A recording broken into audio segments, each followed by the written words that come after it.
ధన్యవాదాలు. మనందరి అస్తిత్వంలోనూ ఇది ఒక ప్రాథమిక ప్రశ్న. మనందరం మారాలని కోరుకుంటాం. ముఖ్యంగా మన ప్రవర్తనలో మార్పు. తద్వారా మన ప్రియతములు మనతో ఏకీభవించాలని, అనునాదించాలని కోరుకుంటాం. అలాగే మన ప్రియతములు వారి ప్రవర్తనను మార్చుకోవాలని, తద్వారా మనం వారిని మరింత ప్రేమించగలమని ఆశిస్తాం. ఇది షరతులతో కూడి ఉంటుంది. ఈ ప్రవర్తన అనేదాన్ని అర్థం చేసుకునే ముందు నేనెందుకు ఒకే విధంగా ప్రవర్తిస్తున్నానో తెలుసుకోవాలి. How did this conditioning of certain behavior happen?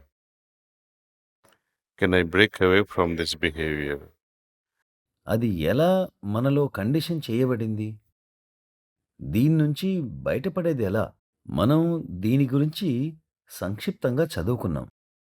Certain habits which have become ingrained, has become hardcore.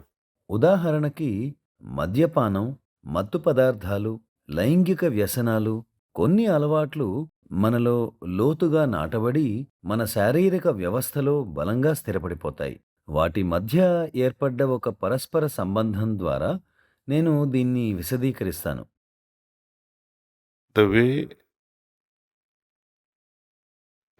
we develop our vrittis, meaning tendency of the mind, మన ధోరణులు, స్వభావాలు లేదా వృత్తులు ఎలా ఏర్పడతాయంటే, మానసిక ధోరణి కొన్ని చర్యలను సృష్టిస్తుంది. వీటినే మనం ప్రవృత్తి అంటాం. దీనిపై ఆధారపడి మన ప్రకృతి లేదా స్వభావం అనేది అభివృద్ధి చెందుతుంది. ఇది మనలో జన్యు స్వభావంగా రూపొందుతుంది. ఇదే మన విధిని, భవిష్యత్తును నిర్దేశిస్తుంది.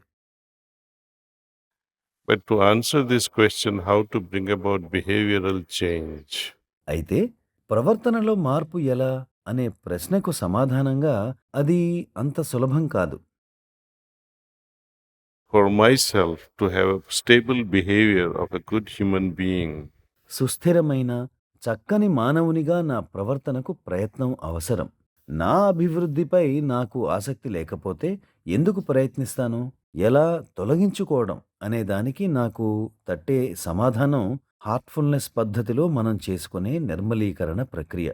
సాయంత్రపు నిర్మలీకరణ అనేది అట్టడుగు స్థాయి నుండి, ఉపచేతనా స్థాయి నుండి మన ప్రవర్తనలో మార్పు తీసుకుని వస్తుంది.